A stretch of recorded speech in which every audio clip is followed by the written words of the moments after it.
Chapter 11, Part 2. Here we're looking at the three big motives: need for achievement, need for power, and need for intimacy. Here we have Steve Jobs. Obvious example of, which one would you think? Need for achievement, right?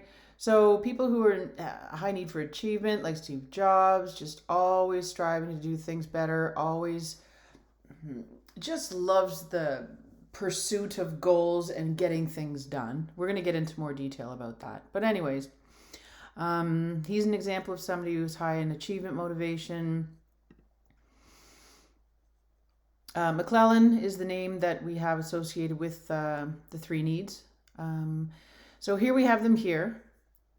Just sort of a visual for you. We've got need for affiliation. So that's people who value relationships and being with people and closeness and belongingness and status within the group. Then we have need for achievement, which is opportunities to excel, do better, be accomplishing goals, ticking off boxes, getting things done. And then we have need for power, which is, this is get things done, but through others. It's about controlling people, controlling the situation. It's got a few more negative parts to it than the other two. But again, we will get to that. So let's start with need for achievement. So this area is the most research. It's getting the most research attention. Okay, need for achievement. People who have a high need for achievement, desire to do better, be successful, feel competent. They like to work individually on tasks instead of being in groups, probably because they have more control over the quality of the performance, whether it gets done properly. They prefer activities that offer a moderate level of challenge, some but not too much. This is an important piece here. Okay? And we're going to look at some research coming up on the next slide or whatnot. So the reason they want activities that have a moderate level of challenge, they like to get things done, but they don't want to fail. So they're going to get it done, but they want to get A's, or they want to do well at whatever that challenge is. So they're not going to choose something that has a high level of challenge because that's risky. You could lose. Right? So they're always choosing moderate. So it's a little bit of a challenge and they're going to do it and they're going to get it done and they're going to get it done right. They prefer tasks where the feedback on their performance is available, and they prefer to hear good feedback, of course. They are energized by challenge and variety. They cherish the process of being engaged in challenging activities. They just like the process of doing it. Okay? And they are very much motivated to do better than others. I mean, they're not, in saying so, it's just the thrill of doing better than others and achieving things at a better rate or better quality. It's just doing better than other people. It's not necessarily doing it to beat people and try to be a jerk. It's just that they love the process of winning, if that's somehow different. Okay, so what research is there? There was a lot in this section, obvious, because it is the most researched area. But these are important studies, okay, because they relay important concepts that you need to know. So, the ring toss game, that's high achievement, okay? This one here is hard to type out every time. So, high achievement children prefer to throw rings at the middle peg. So there was 3 pegs, one that was far away, one that was in the middle, and one that was close. The high achievement wants the middle peg, right? The moderate level of challenge. People who were low in achievement either chose the close one because it was the easiest, or they chose the one that was really far because who cares? Who cares? They're not going to get it anyways, right? So that's another study that's showing that they like the moderate level. High achieving adults choose university majors of intermediate difficulty. Same thing as a ring toss, but to do with what careers university majors and careers they choose. They want it to be of intermediate difficulty, not too hard because they don't want to lose. They want to make sure that they get A's in school in their intermediate level difficulty program. And then they're going to take jobs and have careers where it's moderate difficulty, where they're going to succeed. Less risk, right? Men with high achievement are more attracted to business occupations. This one was neat. The farmers with high need for achievement, they found were more likely to develop innovative farming practices and improve production over time. Right? So that gets into, they like to win. They like to do better than other people, right? So all the farmers out there, they've got whatever equipment that they have. And then these farmers with high need for achievement were looking into these innovative farming practices, right? And strategizing and trying to figure out how they can improve production over time. Students with high achievement, more deliberate in pursuit of good grades. Okay, they probably strategize in terms of time management and how to organize this and maybe develop relationships with their professors, and they're very deliberate, intentional in their pursuit of good grades. Laid off blue-collar workers with high achievement looked for jobs sooner and used more strategies. So imagine a factory lays off 500 people. The people who were at a high need for achievement, they were out looking for jobs. They're trying to get a job, more strategies. So maybe they're doing, online job searches. Maybe they're going in person. They've got their resume. They're maybe getting interview coaching. They're just trying to get it done, right? Whereas people with low levels for achievement might be laying on their couch. Students in small business course had higher achievement than students in economics. Well, that makes sense, because higher achievement in small business, and up here they had the men with high achievement. They researched men, but we also know that men and women tend to have the same levels of high achievement. So this makes sense to say just students. Culture difference. This piece is very interesting. Collectivist cultures, like Eastern cultures, they value the group and relationships. We are an individualist culture here, right? So we value achievement and success and getting ahead and in individual differences amongst people and who can do what. So we value high need for achievement, whereas Eastern cultures, they don't.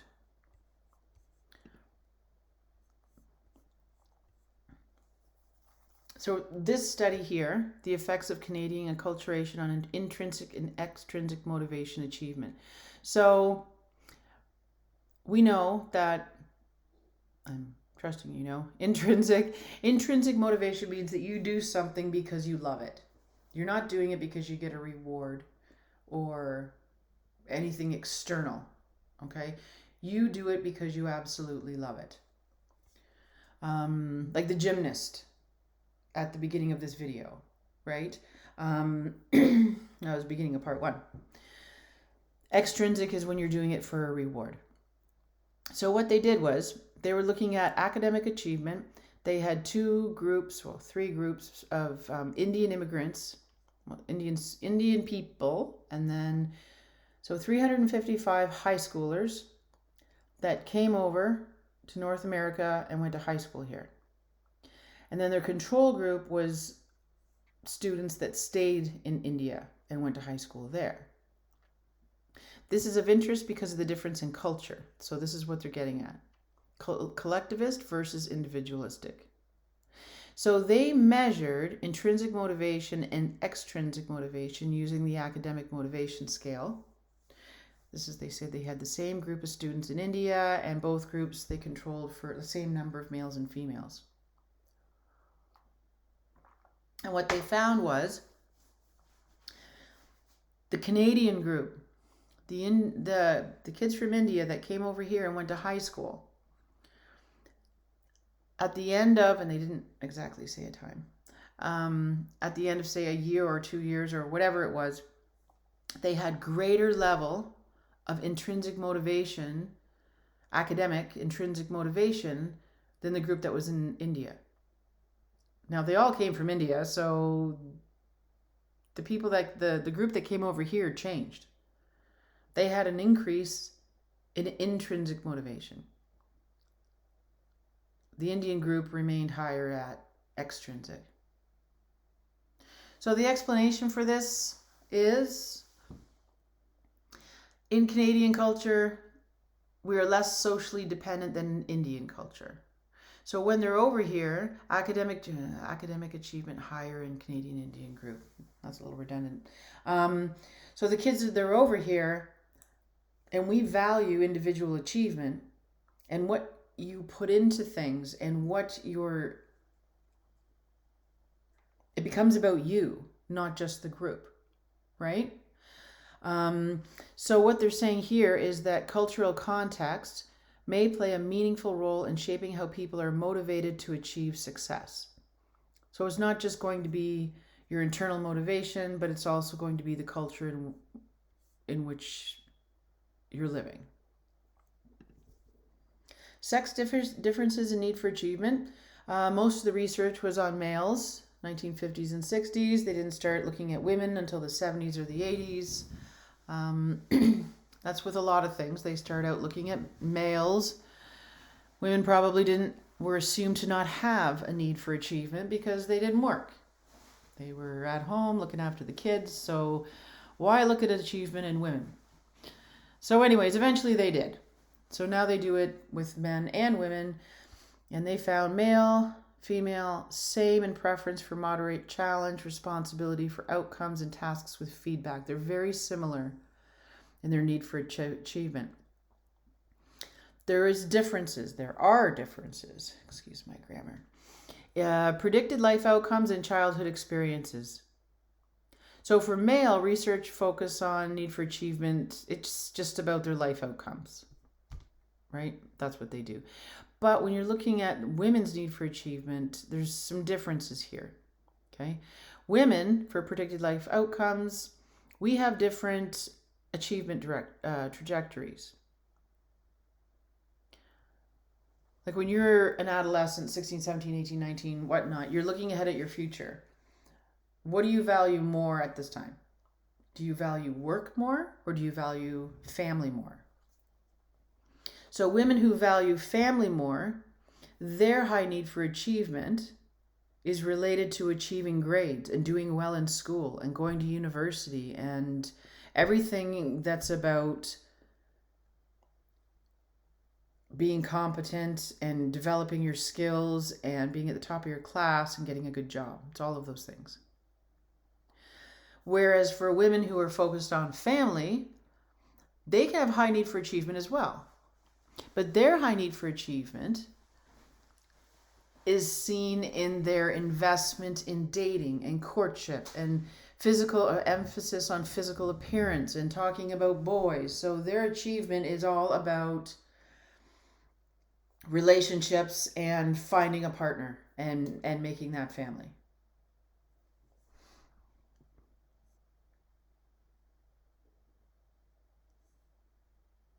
Oh, the other one, because there was predicted life outcomes and childhood experiences. There's a big difference between men and women in terms of childhood experiences. Women of high achievement tend to come from more difficult, stressful, early family life. Mothers tend to be more competitive. They tend to be less nurturant and slightly more aggressive and competitive towards them. Men, on the other hand, completely opposite. Men with high achievement, early family life, parental support, and care. So men tend to come from very supportive, loving, warm, nurturing houses, homes, families. So here's a cool piece of research here. Sex differences in competitive achievement settings. So you're looking at men versus women in a competitive game. And what do they look like? So they've got 40 high achieving men, 40 high achieving women, and they were in this problem solving task. Okay, so they have to solve simple addition problems as quickly as they can. You get 50 cents for each answer. In one condition, you're going to play against the clock. So for 2 minutes, you're going to answer math problems, right? 3 times 7, 7 times 8, 9 times 2, I don't know, 100 minus 72. And for each one you get right, you get 50 cents and you got 2 minutes. The second condition was a tournament. So you divide into teams. There's a men's team and a women's team, and you you compete. And at the end, the winning group gets $2 for each correct answer, and the losing team gets nothing. And then the third condition, they get to choose.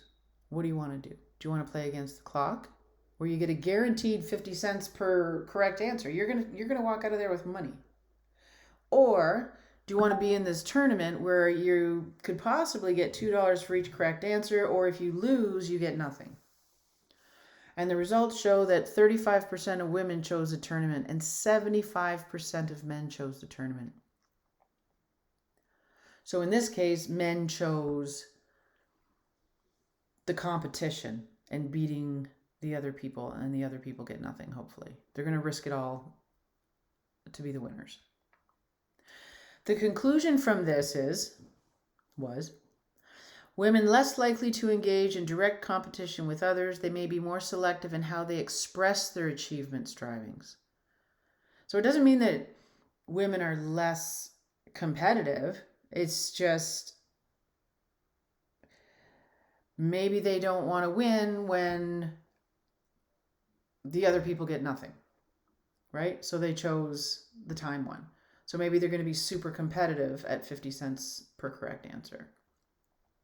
And we see this in other ways, where men and women can have the same score in a particular attribute. We saw it was it in dominance? Yes, it was in dominance.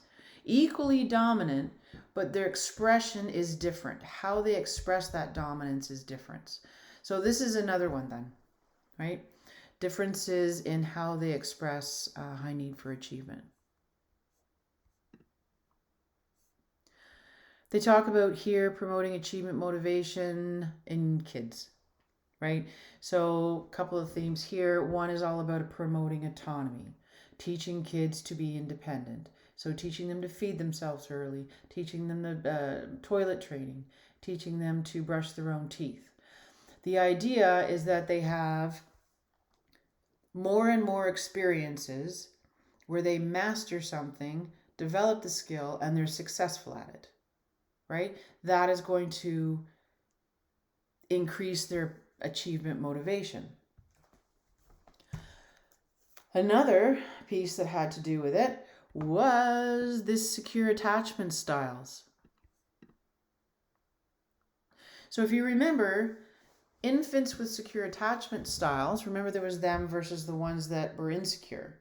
The ones that were secure, they're out exploring, right? They're out doing things. They feel safe. They can wander away from their moms, no problem. And they're exploring things and playing with certain toys and maybe starting to climb things.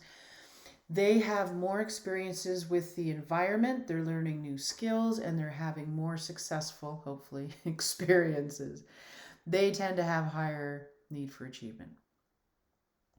And then third is this growth mindset belief system. So think of Dweck. What this theory states there's people who believe that your capabilities are fixed or malleable. Okay? So your mental capabilities, your skills, if you have a fixed mindset, you believe that the way you are is the way you are and there's nothing you can do about it. I was born this way, genetically I'm this way. The growth mindset is the belief system that I was born this way, but if I work hard, I can do better. I can get better at chemistry. I can figure it out. I will know how to break down equations. It's not set. I just have to practice and get better at it. They tend to have higher need for achievement. The next piece is, what have we got left here? Power. Oh, intimacy. So the need for power. Okay, this is a readiness, desire, or preferences for having an impact on people. Impact. People with a high need for power, they're interested, they want to control situations, they want to control others, they want to be the boss. They want to impress you, they want to influence you. And they want to be known for this, right?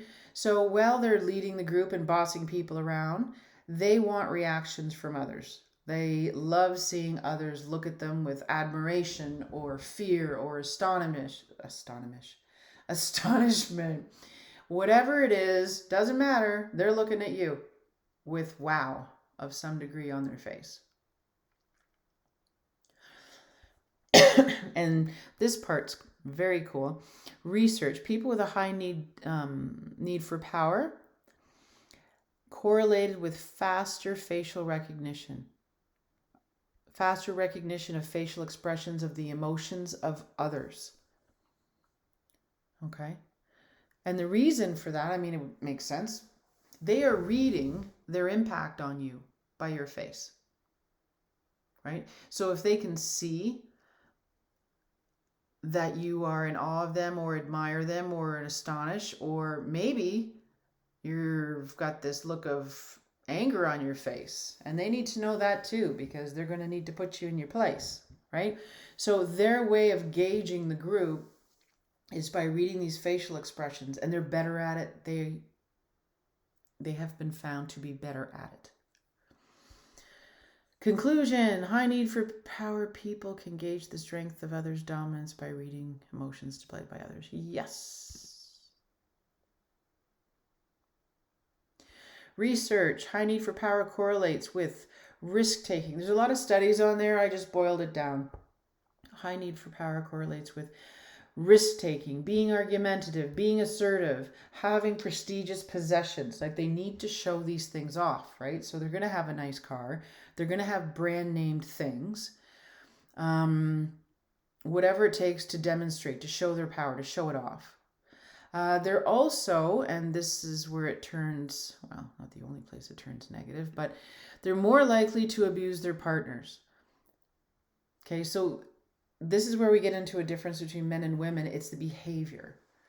And with men, it's aggressive behavior and sexual behavior and whatnot. So there's no sex difference in the level of need for power or the life outcomes. They have the same desires for social power, careers, prestige, all of these things. Just men have this other side.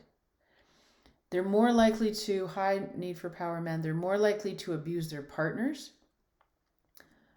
They're more likely to engage in impulsive and aggressive behaviors and arguments. They have higher divorce rates.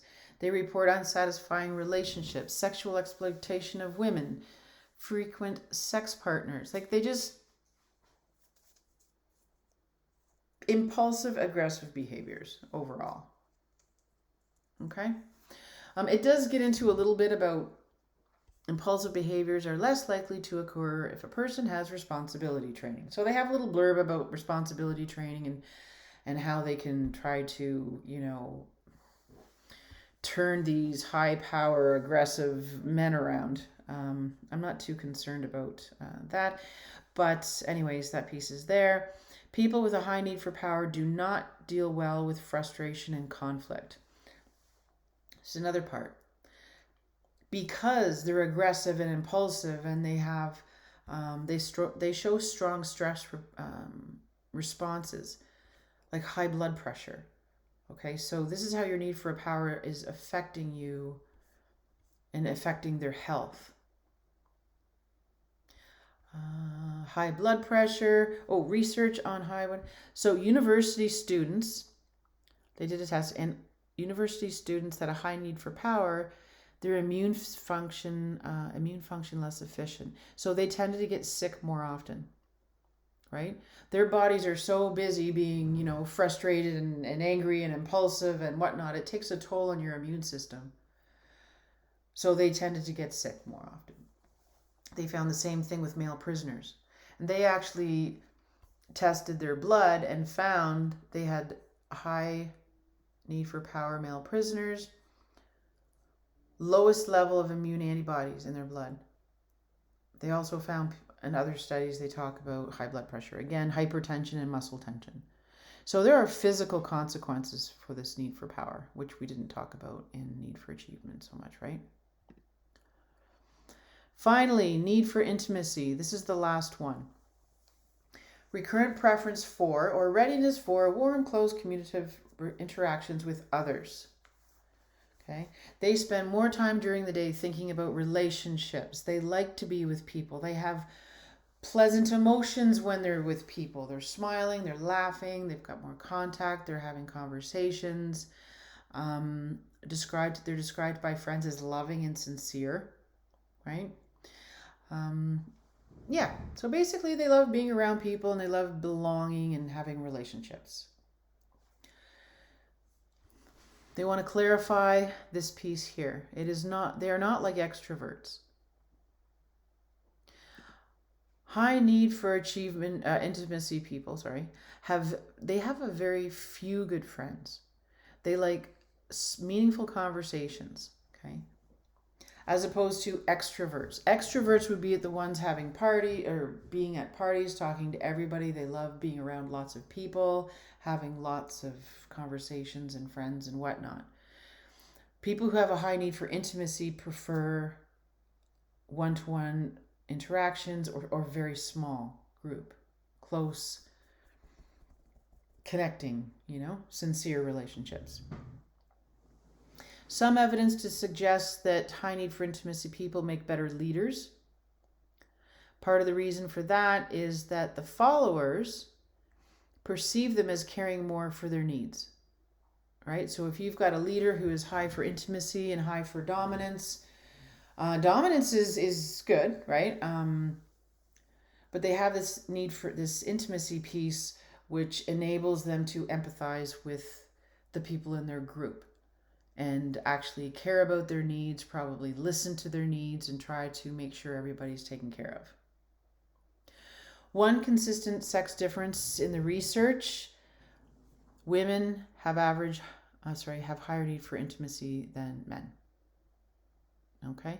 Of the three needs, this is the only need that says that.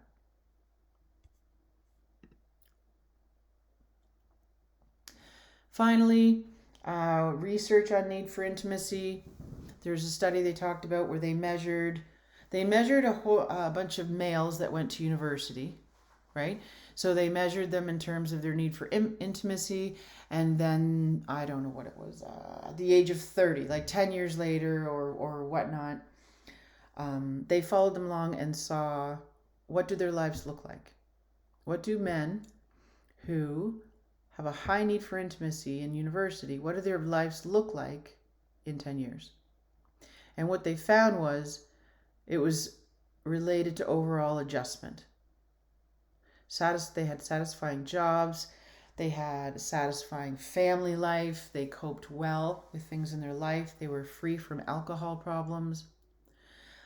With women associated with happiness and life satisfaction, when men associated with overall less strain in their life. What they did find is that if people do have a high need for intimacy and they do not have connections with others, there are higher levels of envy and indirect aggression, right? So there's behavioral consequences also. There'll be behavioral consequences for all three of them. If you have a high need for intimacy or power or achievement and you don't get it, you're not having it, there's going to be consequences, of course, right? Because you're going to be desiring that. Consistent sex difference. Again, women on average have higher need for intimacy than men. Okay, so those are the big three: achievement, power, and intimacy. Take a look at the research, take a look at what it says, take a look at sex differences. between men and women in each of these 3 needs. Dun, da, da, da. And that's it for this video. And we will see you in part 3.